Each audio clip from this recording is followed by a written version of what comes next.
Hello and welcome to the May 2006 episode of Explore Ada. We have a special show for you this month. We recently caught up with country music superstar Blake Shelton, who made his start right here in Ada, Oklahoma. As each year passes, Blake's popularity continues to grow. Yet at heart, he's still a down-to-earth kid from Ada, living out the only dream he's ever had.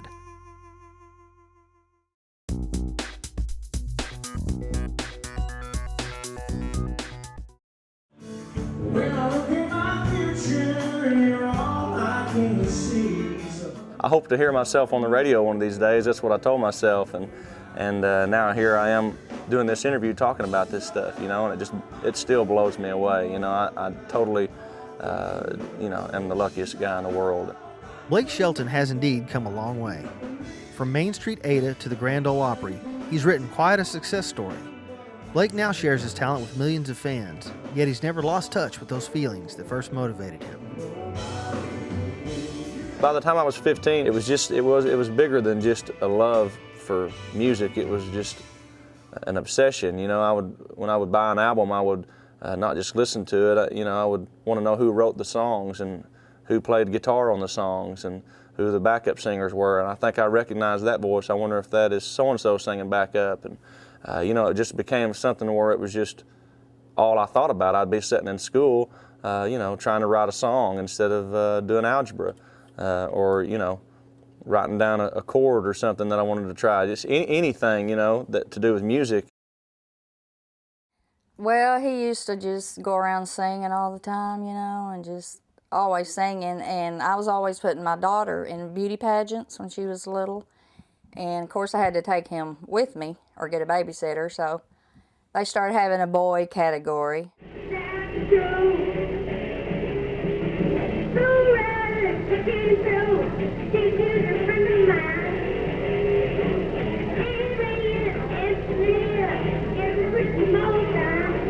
She knew I could get on stage and sing at those things, but the other half of it was I had to go do the evening wear and the. Oh, come on! Oh, it was awful.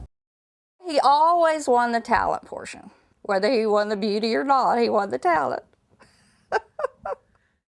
When people ask me who my biggest musical influence was, it wasn't a singer and it wasn't a musician. It was my brother, who got killed in a car wreck there outside of town when I was 15 years old. But his room was straight across the hallway from mine.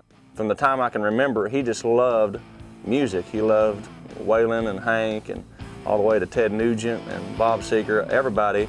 And I would be sitting in my room, playing Legos or G.I. Joe, and he has his stereo completely so cranked up loud that it's shaking the walls.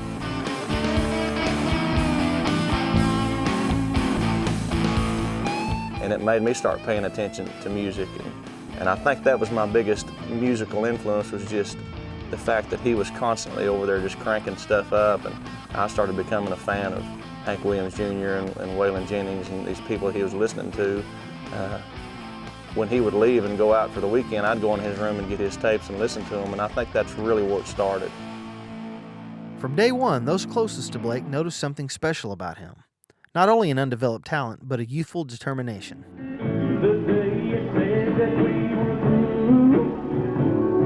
through, I swore that I'd be over you. But to my lonely Blake just has a quality about him that you know he's going to be successful. he walks right back into my life. Shame. My first and still lasting impression of Blake is that he had a lot of raw talent back then. We first heard him when he was about 12, 13 years old.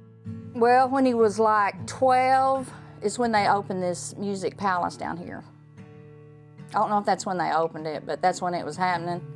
And one day I said, Blake, won't you let me film you singing a song and I'll take it to JL and see if she'll let you be on the show. After that first time on that stage, people screaming and clapping, that just gave him the bug. And then they kept calling and having him back, and he just started loving it. And that's when he picked up the guitar and started trying to learn to play. Music constantly occupied Blake's thoughts as a teenager. Between that and hunting and fishing, he struggled to keep his mind on his schoolwork. my teachers, and they were very patient with me as a student, because I wasn't a troublemaker, but I wasn't a model student either, you know. So they just kind of let me skim by, because everybody knew what I was about. I was about being a singer, and so people were just patient with me enough to get me through school. And so I think that type of relationships that I had with teachers and my family and friends, that's what shaped me and made me into the person that I am, because everybody back in Ada was real laid back, you know, and nobody was, you know, ever in a panic. He has just amazed me at how smart he has become, because he didn't do that well in school as far as history and English and all that, and he always thought, why do we need to learn about history? We need to be worrying about the future. Blake also wrote his first country song while at Ada High School, but don't expect to hear it anytime soon. It was a complete piece of crap. I remember the title is called That Girl Made a Fool Out of Me, and I remember why I wrote it. I had a crush on a girl in high school, and it was one school night. I tried to call her, and she was expecting me to call her, and when I did, she answered the phone, and I said, you know, it's Blake, what are you doing? She goes, can I call you back? I'm talking to so-and-so on the other line, and it was a guy that I knew that she had a crush on, you know, and it just completely devastated me. You know, I thought that I was ready to, you know, just jump off a bridge or something. So I sat down and wrote this stupid song called That Girl Made a Fool Out of Me, which I hope to God never surfaces, because it's really bad. It would probably be the end of my career. This young man is on his way to country music world. Let's give him a great big welcome tonight, Ada, Oklahoma's own Blake Shelton.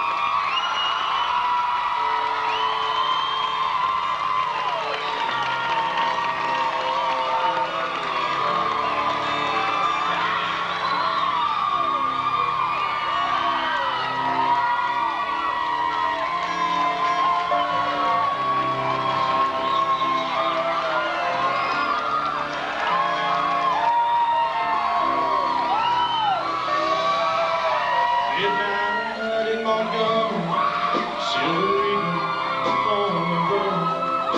Was on my way to Mobile for a big New Year's Eve show. Stopped for just a minute to see a friend outside of town. I caught her low, found his name, and felt the wind die down. And a drunk man in a cowboy hat, shiny boots, nudie suit, and haunted us. Blake's drive to sing and be heard played out on flatbed trailers and rodeo arenas and music halls throughout Ada and surrounding areas. Luckily, there was no shortage of places to play, and he became a fixture at the McSwain Theater in downtown Ada. I was fortunate enough to be a regular on the McSwain Musical Theater there in Ada. They were having a country music show there twice a month. He came and performed here once or twice, and we actually asked him would he like to be a regular on the show, and he said sure, because he was a very eager young man to hone his skills and to learn as much as he could about the music business and to improve on his singing and his guitar playing.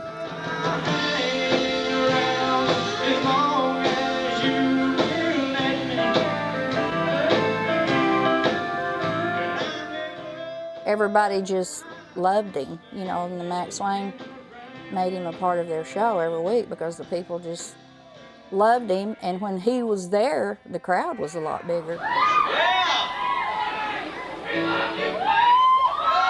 you too. How about this hair, huh? How about a hand for this hair? Yeah! One reason is because he has so many relatives. That may be why they made him a regular, just to get all the relatives in there. We tried to fill in those in-between weekends by going down to Madill or Reagan, Oklahoma. They had a little firehouse benefit they had there once a month or twice a month. And Oklahoma City, there, you know, it would probably surprise people to know how many venues there are around the state for somebody that's just wanting to be a singer but don't really have a band or anything, like the Oklahoma Opry, for instance. But I remember the first time I ever got paid for singing, I made like $40, and I just couldn't believe that, because I was going to do it anyway, you know, but somebody gave me $40 to sing like 3 songs, and I felt guilty about even taking the money, you know, and I think at that moment, you know, right in that area, it was like, man, if I can do this and make money, forget it, I'm out of here. And so I was just doing so much of that it was just starting to be something that people identified me by, you know. I went from being Dick and Dorothy's son to Blake Shelton, the singer. Heavy gigging allowed Blake to sharpen his skills, and that paid off when he met Mayborn Axton, co-author of Elvis Presley's Heartbreak Hotel and mother to acclaimed singer and songwriter Hoyt Axton. That night changed the course of Blake's life. I met her at the McSwain Theater one night. They brought her back and gave her an award of some sort, and they had music that night, and I was a part of the show that they had, and I got a chance to meet her, which everybody wanted to meet her. I remember it was a big deal. Here's somebody that not only lives in Nashville, but is somebody that's important in Nashville coming right here to Ada, and I get to sing in front of her, and a lot of us did that night. And I just remember her telling me that, you know, if this is what I wanted to do, she thought that, you know, there was enough there.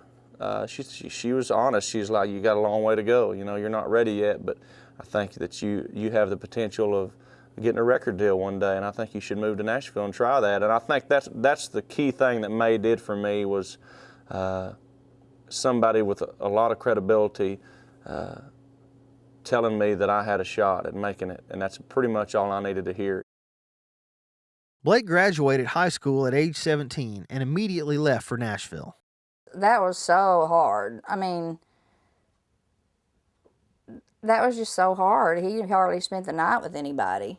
And taking him out there, me and his dad and sister and Carol and Larry Large, we all went at the same time, took him out there. And Dick and I had to come back, but Carol and Larry stayed there with him in a motel till he found an apartment, got all his utilities hooked up and everything. After we got Blake moved to Nashville, got him down there and got him settled into an apartment, not the greatest apartment in the world, but an apartment. And we had to come back home. We could have actually stayed longer, but we felt like it was just prolonging the agony. He was going to have to be there by himself. We waited till he was 18 so he could get his own checking account. And then we came on back, and as we drove off, he was sitting on the front porch with his guitar, and he just had the most sad, lonely look on his face. He was already missing Ada, I know. You know, when I first moved to Nashville, I had this image of like a downtown with these big high-rise buildings and these powerful people sitting at the top of the building, and it being some magical land, you know, where they look at you and hear you and know that you have what it takes to be a star. And in reality, these people in Nashville, they can't pick a star any better than you can, or I can. You know, it's just a matter of having a person that can sing pretty decently, that gets the right song at the right time, and everything comes together. Nashville turned out to be the right place to be for Blake, although it wasn't always the easiest place to be. Like other struggling musicians, he paid his dues working odd jobs and singing anywhere and anytime he could. Once more, Mayborn Axton was there for Blake. She introduced me to a few people, and she really took me under her wing for one reason, because I was from Ada. You know, that meant a lot to her, and it meant a lot to me that she did that. You know, she was very, very protective of me, just because I was a hometown kid. He sat around in Nashville, you know, for 7 years, just sitting there, working part-time, I guess, because we had to send him money. You go down to Nashville and you see these people on Broadway that are starving to death, that are the most talented people you'll ever see in your life. I mean, I heard Garth say one time, you know, you can go down to downtown Nashville and find 100 people that are way more talented than me, but you'll never hear of them, you know, because they just are never going to get the break. It's just like hitting the lottery, you know. And I think I didn't realize that it's really just something that it's just the blind leading the blind, you know. And what you got to do is once you get that opportunity, that's when talent has to matter, you know, because you can have that first song that comes in and it's the right timing, you have this big hit, but you got to be able to back it up. Raising his son with best, usually up to his chest, and a warm breeze. Here comes the Martin's walking in, with a mean little freckle-faced kid, wrote the winter last week. Sweet Miss Betty likes to sing on key, and the people behind me is what I love last Sunday.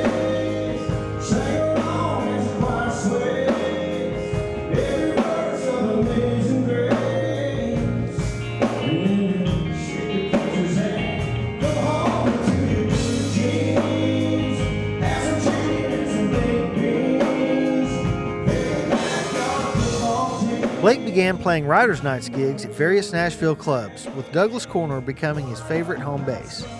Shortly thereafter, he landed his first music-related job working at a music publishing company, making tape copies of Riders songs. It looked like Blake's break might never arrive. He stuck it out. We used to make some long phone calls. I'm sure he talked to, I know I talked to him 2 and 3 hours every night, and I'm sure he called Dorothy and Dick too, and Indy, and just, you know, just hung in there. And he wrote a lot during that time, and he wasn't the greatest writer then, but he was progressing, he was learning. It was his schooling. Despite the challenges, Blake persevered. In 1997, he was co-writing with a friend who tipped off producer and established songwriter Bobby Braddock about Blake's singing talents. Braddock, who has written #1 hits for George Jones, Tammy Wynette, and Toby Keith, recognized Blake's potential. He helped Blake sign with Giant Records and ultimately the Warner Brothers Nashville label. Blake's very first single, Austin, was a #1 hit.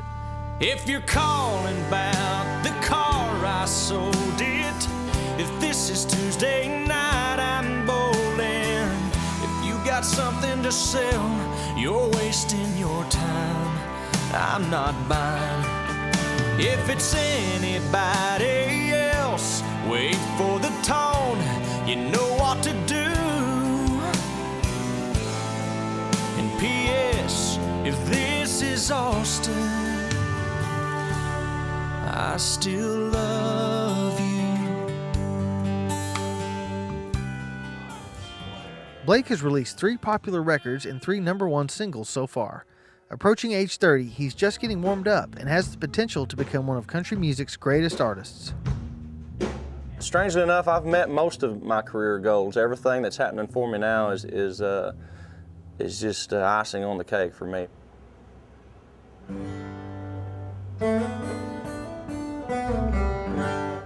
I always wanted to have a gold album, and now we've had 3 gold albums.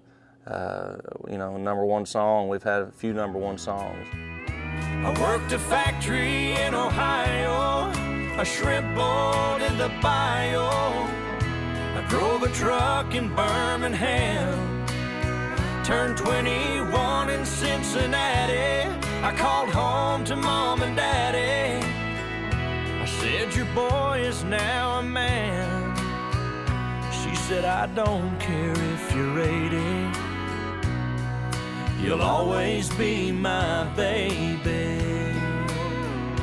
Those are things that you just, you know, man, I hope that happens for me one day. That's about as big as my goals were, you know. Well, in the beginning, it was almost like it wasn't real. I mean, you just see it and you just get on the phone instantly and call every human that you can. Turn the TV on, hurry, Blake's on. And now he's just been on there so much and just on everything that I walk through here and he's on there and I don't even really pay attention. I'm certainly not a household name. I've been fortunate to have some hits and you know, and be successful in this business, and that's really the part that matters to me. You know, I didn't get into this so that I could be famous. I got into this because I love music and I want to be able to do that for a living. I'm always gifting, I'll be sticking to the heavy lifting.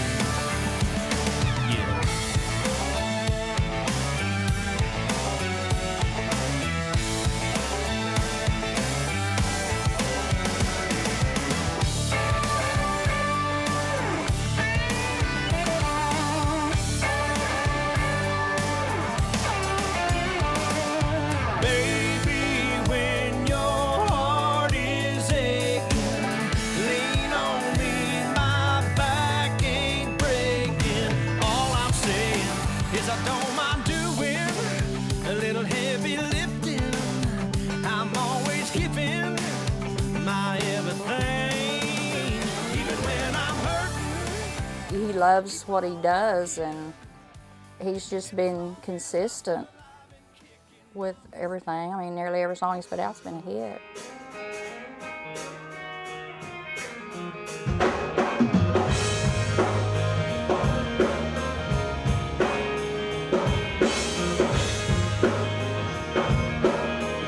I just think he'll be there forever.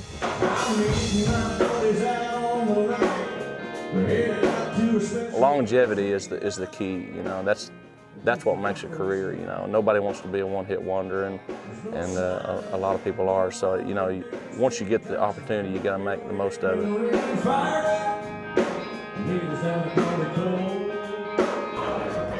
Right here above Willie, big. Like any entertainer, Blake owes a large part of his success to the fans. Saw your 12-man jam, sure enjoyed it. Oh, thank you, man. We had a ball out there.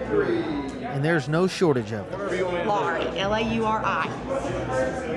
They have been loyal, and I think it's because you know, we try to visit with them before each show. We have a meet and greet, and try to get them, as many of them as we can. And you know, when I first started, it was like anybody that was in my fan club got to come backstage and say hi. And now that it's grown, you know, we just can't do that anymore, so we have to limit it.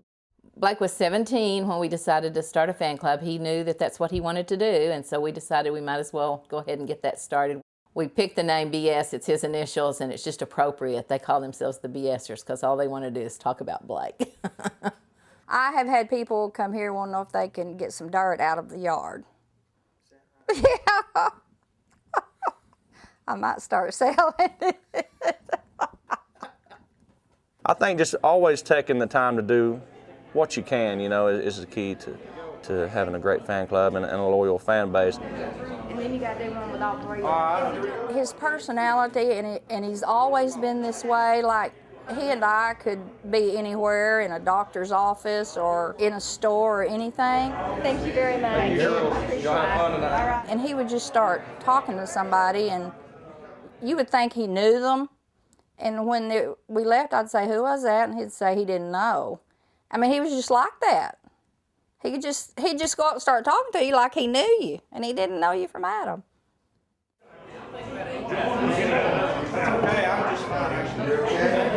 I would encourage anybody that's a fan of mine to not be afraid to come up and talk to me, because you know, if I didn't want to be seen, if I'm in a restaurant or at Walmart or something, I wouldn't go in there if I was not wanting somebody to talk to me. You know, I would send somebody else in there to go pick up socks or whatever I need. You know, if I'm going into a place, man, I'm in the mood to talk. Kind of foggy. When he talks to someone, they have his undivided attention. And that's just a rarity with people. All of us are so easy to get distracted. Blake, you feel like when you're one-on-one, you're one-on-one.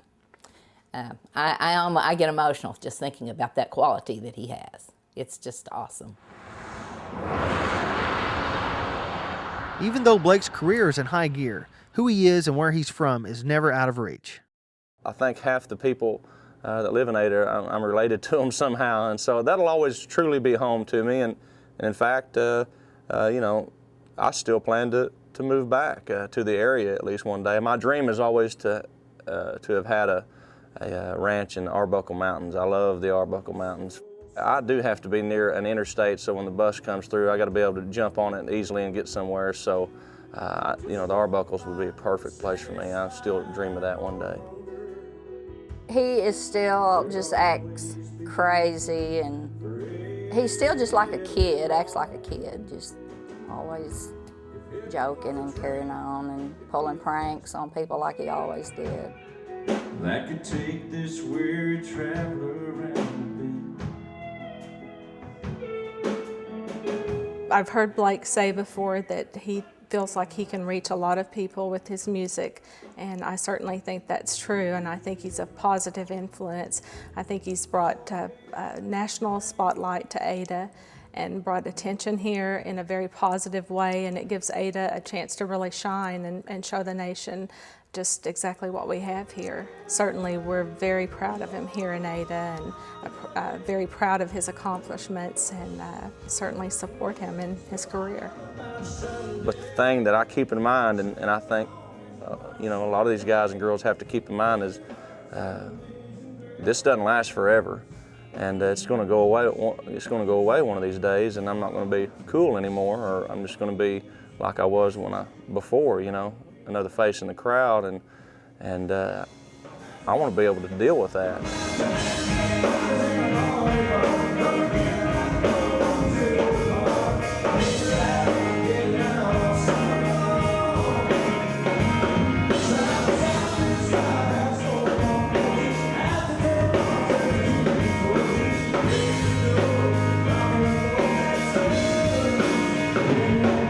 So I think you just got to keep yourself grounded all the time, and just, you know, I'm no different than anybody else, except for I can get away with having, you know, long hair and drinking beer while I work.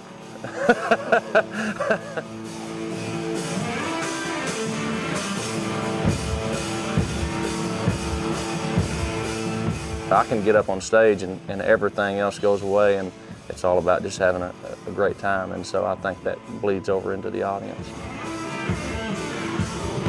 Blake could never be accused of faking it. His genuine love of music and people is undeniable.